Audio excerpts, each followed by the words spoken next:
We all think that the shaitan is this powerful, strong being that makes us do things. No. The shaitan cannot make you do anything. So when he is trapped or chained up in Ramadan, why do you get whispers? Why do people get temptations? There is only one thing left. It is our desires. The nafs. As the woman of the Aziz in Surah Yusuf, who seduced Yusuf alayhi salam, when it was revealed that she was the guilty one, she said, وَمَا أُبَرِّئُ نَفْسِي. I do not say that my nafs is innocent. إِنَّ النَّفْسَ لَأَمَّارَةٌ بِالسُّوءِ إِلَّا مَا رَحِمَ رَبِّي. The nafs truly likes to command you naturally to do bad things all the time, except whom Allah has given mercy. So my brothers and sisters in Islam, in Ramadan, the shaitan is chained up, but our desires are left. Out of the mercy of Allah subhanahu wa ta'ala, He helps us by taking the shaitan's whispers away. And we do feel it. The whispers are much less during Ramadan.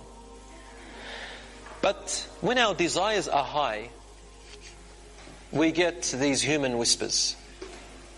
So Allah subhanahu wa ta'ala helps us to nurture our nafs. When we don't eat and drink, our energy levels go down. When your energy levels are down,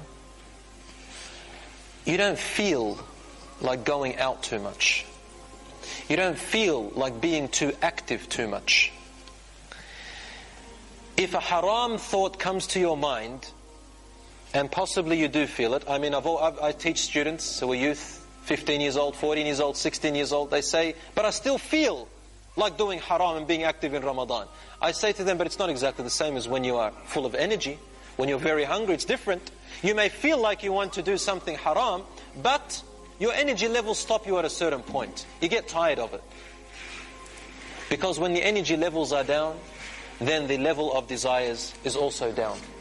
My brothers and sisters in Islam, Allah says about this nafs, He says, وَنَفْسٍ وَمَا سَوَّاهَا فَأَلْهَمَهَا فُجُورَهَا وَتَقْوَاهَا قَدْ أَفْلَحَ مَنْ زَكَّاهَا وَقَدْ خَابَ مَنْ دَسَّاهَا.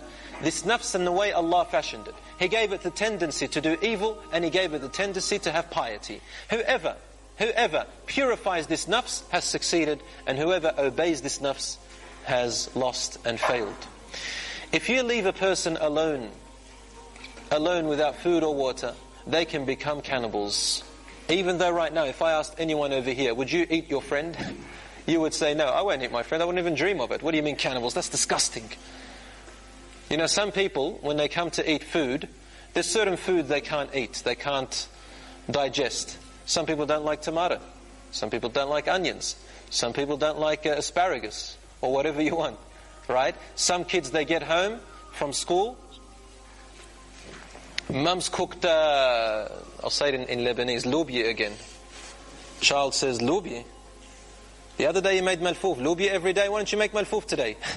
And they start losing it at their mother. The husband comes back from work. Why isn't the food ready yet? No desserts? Where's the qahwa?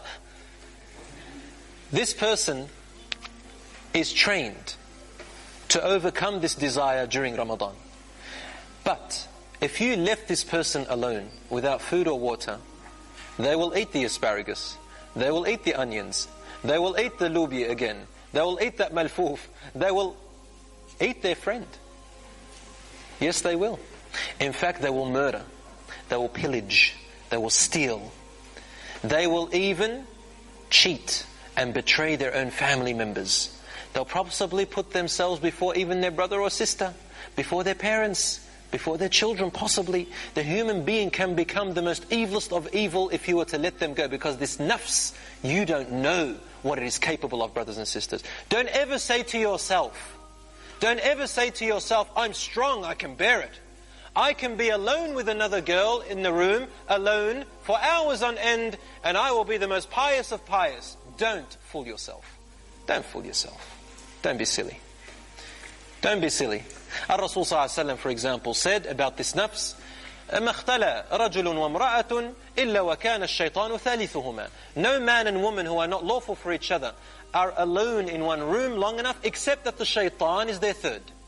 Now we said that the shaitan is not only the jinn, but the shaitan is also your desires, the human shaitan.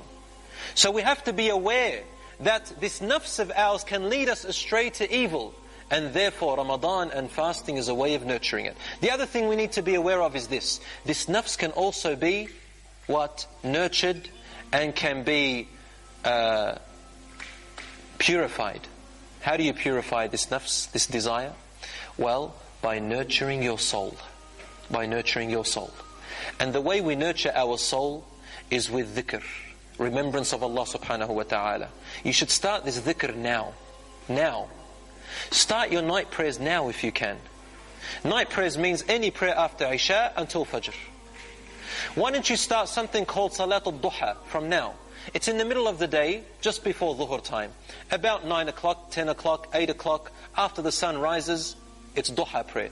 2, 4, 8, as many as you like. Why don't you from now start to train yourself and make a plan that every Wednesday, every Asr, for example, of every day, I'm going to spend 20 minutes reading the Qur'an.